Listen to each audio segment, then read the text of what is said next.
Coming up, now look at what's happening, how much of it is coming true. With each new incident in a restaurant, on the street, at a gas station, at any public place, the left is proving the right correct. And anybody who's been paying attention to the warnings and commentary from the right over the years is thinking about it.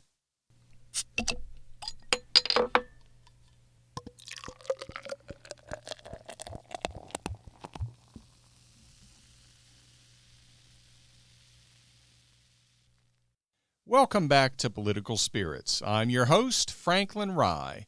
We still stand for the proposition that the left and the right should have a few drinks and talk. Compromise is not a requirement. If those discussions result in us changing or even abandoning our positions, that's fine. If they don't, that's fine too. We just need to talk to each other. In that way, we can unify through speech. And if the discussion becomes a bit heated, at the end of the night, we should still be able to split up the bar tab and be on our way. So what are we going to talk about this week? Well, before we get into a full subject, I just want to briefly mention something. I guess I want to toot my own horn to reference evidence that I was onto something in a prior podcast. Episode 101 included the topic Republican real estate. In it, I talked about whether people would start to look at which party is in control of states and localities when determining where to live. And I proposed that they would, especially in light of recent rioting and looting and instability around the country, almost exclusively in Democrat-run locales. Well, given that I made that point, I wanted to bring something up that I've noticed, and I wonder if you're seeing it as well. Where I live, we're being inundated with ads promoting South Dakota, and Republican Governor Kristi Noem is prominently featured in them. If you've been following the COVID crisis, you know that South Dakota under Kristi Noem did not shut down their economy. And at 18 deaths per 100,000 population, they're among the best states in the country for the lowest death rates per capita from COVID. Why is South Dakota suddenly running all those ads? I think they're seeing what I see coming as well. I think they see people moving to Republican-run states and locales. They might also see people being offered a continuing opportunity to work remotely and choosing to do so in a less crowded, less expensive, safer Republican-run state. It doesn't prove I was right, but it does show that I'm not alone. So that was just a mini topic, not really a full one. What should we talk about now? Well, the obvious subject for discussion is the Republican National Convention, and frankly, the Democrat National Convention as well. My overall impression? I was stunned at the poorly conceived and presented Democrat convention. Frankly, it looked like it had been put together by an audio-visual club at a small high school. Sure, it must have been difficult to put together a convention in the midst of COVID restrictions. No doubt it was tough to put together a convention with your candidate hiding in the basement, but it's not as if they hadn't known for months on end that would be the situation. Joe Biden has been the underground candidate for a seeming eternity. It's almost as if he's playing the role of Howard Hughes in the movie The Aviator, hiding month after month in a screening room and peeing in empty milk bottles until they send in Katharine Hepburn, played by Cate Blanchett, to talk him out. She stands at the door pleading, "Howard, Howard," only it's not Leonardo DiCaprio playing an obsessive-compulsive and unstable Howard Hughes, and it's not Cate Blanchett playing Katharine Hepburn. It's a mentally deteriorating presidential candidate, Joe Biden, and his wife, Jill Biden, perhaps tapping on the door saying, "Joe, Joe, can you come out, please? The party needs you." And he did come out, and he spoke for about 23 minutes using a teleprompter. And as evidence of just how low expectations have fallen for Joe Biden, the fact that he didn't have a major slip-up, other than an odd one at the very end of the speech, was hailed as a major victory. Much of his speech is the same stump speech he's been delivering for years. But the fact that he was able to read it off a teleprompter without a major stumble was supposedly a huge success. Sure, he mumbled a bit, but what was missing was those infinitely replayable sound bites where you literally can't tell what he's saying no matter how many times you hit replay. The other thing that was missing were those instances where he displays the vacant stare with a hint of fear or confusion, like what you might see from somebody suffering from severe dementia. We've seen that fear before, like when he was led out of a store by a campaign worker holding his arm, and he had a look on his face like a senior with dementia who's become lost in a mall or walking in the neighborhood and gets led to safety. I remember when I saw that, I was absolutely flabbergasted that he was running for the presidency. But that look didn't appear at all in this speech.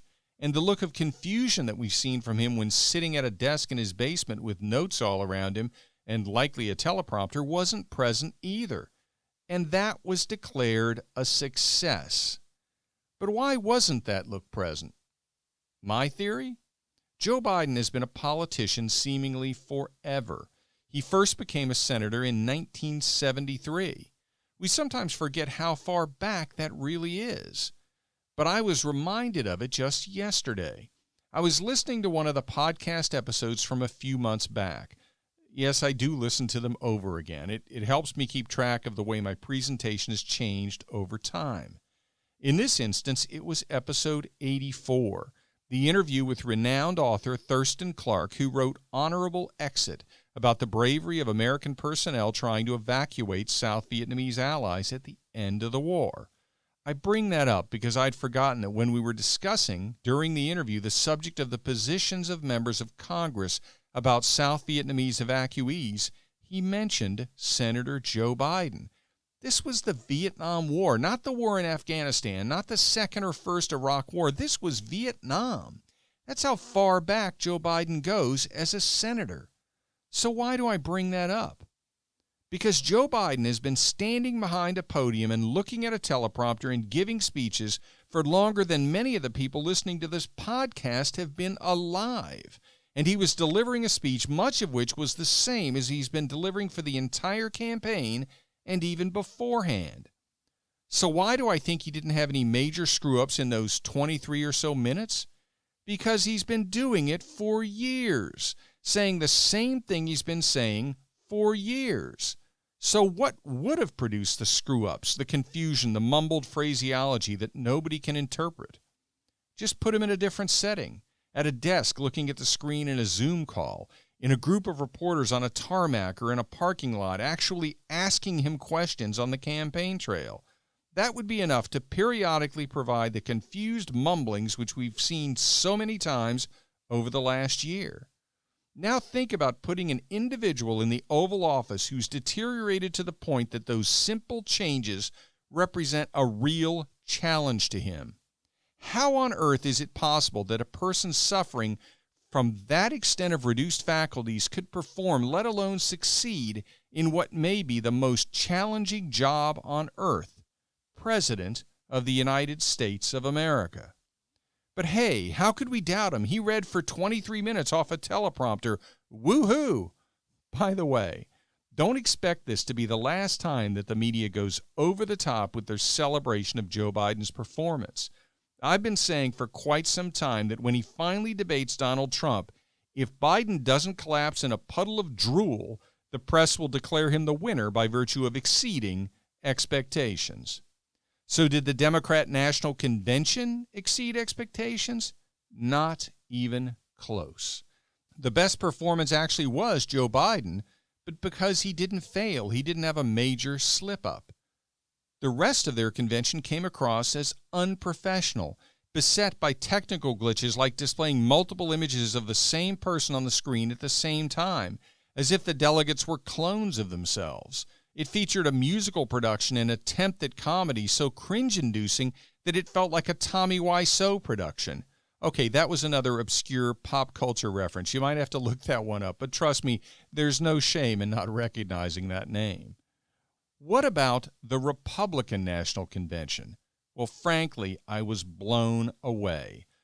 From the settings to the top-notch speeches from the headliners like Nikki Haley and Tim Scott and Mike Pence and Melania Trump and rising star Daniel Cameron, to the deeply moving presentations from ordinary Americans like Alice Johnson, Ann Dorn, Andrew Pollack, and Maximo Alvarez, to the over-the-top fireworks display that seemed to be a blunt, in-your-face rebuttal to the gloomy Democrat pseudo-convention, as if to say, "You're wrong, Democrats. America's not bowed. We're still here. We're bold. We're proud. We're powerful. And we are returning in a big way." And Donald Trump? Where was he? He was everywhere. His presence throughout the convention was nearly constant. Was it too much? Not in the slightest. If pre-COVID somebody had predicted Donald Trump would have multiple televised appearances during the Republican National Convention, the response would have been something like, "What else do you predict, Captain Obvious?" But this was something more. President Trump took it above and beyond, and now I'll be Captain Obvious. Why did he do it? Because each appearance, each speech, each meet and greet, each instance of answering questions set him apart from his opponent. He made Joe Biden look weak, unqualified, and scared. Like a scared candidate hiding in his basement, sitting on what he thinks is a lead. And in so doing, President Trump made Joe Biden look like exactly what he is. One final point about the Republican convention. I started watching the coverage on Fox News, but they kept doing something that drove me crazy. They kept cutting away to the commentators, so I wasn't seeing the whole convention, and some of the commentators were talking over the speakers. To my amazement, I switched to CNN and actually preferred their coverage.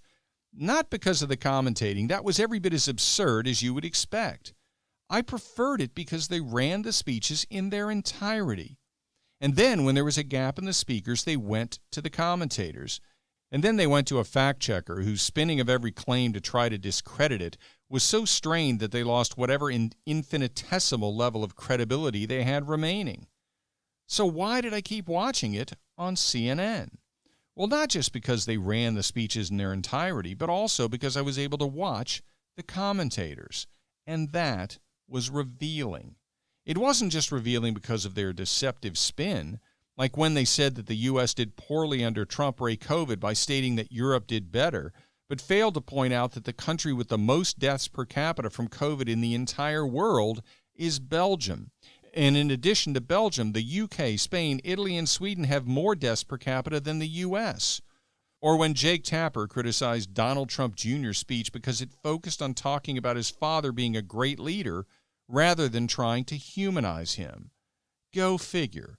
Enthusiastically telling the voters that the father you want them to re-elect as President of the United States is a great leader is somehow inappropriate or less effective than doing what CNN recommends. If Donald Trump had gone for guidance to CNN in 2016, he probably would have ended up in third place, where they are now. But what was really revealing from the CNN commentators during that convention was their faces and their voices. You know what it reminded me of? It reminded me of the coverage on election night in 2016. As each swing state fell to Donald Trump, the looks on the faces and the tones of the voices of the commentators on the major networks and CNN and MSNBC said it all. It was a joy to watch and listen to, and you can tell by the viewing numbers on YouTube that millions have watched them over and over. That's what I heard and saw on CNN during this year's Republican National Convention. As each new speaker either hit it out of the park or at worst had a solid base hit, you could see and hear the disappointment and frustration in the CNN commentators, and it was glorious. We'll need a few more days to get the final numbers for polling impact from the convention, but we're already seeing an uptick for President Trump in both the polls and the betting markets. I'm betting we'll see more. Next topic.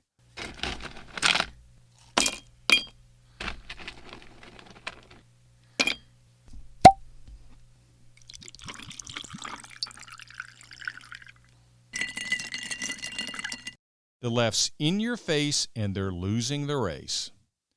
Look at what's happening around the country now. It's not just rioting, it's not just looting, it's bullying by Black Lives Matter and other activists trying to force people to hold their fist in the air in support of the movement, or they won't be able to enjoy their dinners at restaurants. The Black Lives Matter activists will scream into their faces until they hold their fists up. Or they corner Senator Rand Paul in the street with a massive crowd pushing up against him and his wife trying to press through the police barricade of the bicycles being held out to protect the senator. Screaming at the senator to say her name, Breonna Taylor. An incredibly ignorant episode because the bullies appear completely unaware that Senator Paul was the sponsor of legislation to abolish the no-knock warrants that helped lead to the death of Miss Taylor.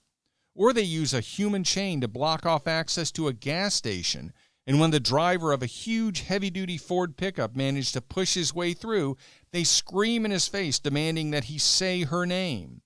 This is a continuation and escalation of a disturbing trend from the left, demanding compliance, not just not doing certain things, but actually requiring that you do certain things or say certain things, that you express support by holding your fist in the air to show endorsement of their political movement, or you'll be screamed at and harassed until you have to leave. And the conduct is so threatening, and the numbers of aggressive protesters are so high, that fear of bodily injury or even death is reasonable. But how is this a continuation of a trend from the left? Well, look across the border to Canada at Bill C-16, opposition to which is what brought Dr. Jordan Peterson to the worldwide public's attention and helped launch him to his status as a YouTube and public speaking sensation and best-selling author. His objection to the bill? That it would require persons in Canada to use the gender-neutral pronouns chosen by transgender individuals. As Peterson pointed out, such a law would no longer be about prohibiting certain speech, but would instead be a mandate of certain speech, a terrifying step towards authoritarian government. We've seen the same push at a local level in the U.S. And look at the left-wing position that speech to which they object is violence. How do you avoid a violent reaction to the speech they contend is violence? You either keep your mouth shut or you say what they want you to say. In other words, they get to force you to support their cause. Now they've pushed that effort onto the streets and into the restaurants. Think about how many months we've been cooped up in our houses without the ability to sit down for a fine meal in a restaurant or a beer and a burger in a sports bar. Now when we can finally go out, we have to worry about being cornered and screamed at, threatened by a crowd making demands that we raise a fist in support of their movement, or say the name of the person they believe was wrongfully killed by the police, or they won't leave us alone. Think about all of the warnings from commentators on the right, including me, about left-wing authoritarianism, about the Democrat Party having moved dangerously far to the left, about Bernie Sanders being much closer to a communist than he's ever acknowledged. Check out the episode of this podcast entitled Comrade Bernie. Think of the warnings from the right about threats to freedom of speech on campus and predicting that they would spread outside of campus and across the country. And think about how those warnings were often characterized as overblown and conspiracy theories. Now, look at what's actually happening, how much of it is coming true. With each new incident in a restaurant, on the street, at a gas station, at a public place, the left is proving the right correct. And anybody who's been paying attention to the warnings and commentary from the right over the years is thinking about it. And if they're independents, they're looking seriously at the Republican Party this time. If they're in the middle or a classical liberal, a Democrat from the John F. Kennedy mold, they're thinking, what happened to my party? Where did it go? And then they look at the Republican National Convention with its diverse slate of speakers, to Senator Tim Scott and that unforgettable line, quote, "Our family went from cotton to Congress in one lifetime," close quote. And they have to be thinking that the Republicans may offer a new home for them politically, away from the insanity of the Democrat left wing. Think I'm being too positive? That I'm just seeing the best case scenario? Well, ask yourself, if a Republican operative could ask the Democrats to do something that would help ensure that President Trump would win re-election, what more could he ask for than the left flank of their party rioting, looting, and cornering ordinary citizens and Republican senators and bullying them with a threatening mob, demanding that they perform specific public acts of contrition in support of the left's political position, almost as if the citizens are hostages and the mob is their captor. What act could more effectively and quickly drive large numbers of moderates and classical liberals to the polling place to vote for Republicans, or, at worst, choose to stay home and not vote at all? What they're doing is about as effective an advertisement for the Republicans as any ad agency could ever devise. Well, I don't have to devise a new podcast format for next week. I just have to pick the subjects to talk about. And I'll be back next week to present them to you. Be sure to join me. And be sure to tell your friends about Political Spirits and like the podcast on Facebook at Political Spirits. And follow me and the podcast on Twitter at Franklin Rye. And remember, all episodes are now on YouTube as well, and the YouTube channel is named Political Spirits Network. If you're watching on YouTube, be sure to like and subscribe and hit the notification bell, and select all after you hit the bell. This is Franklin Rye. Thank you for listening.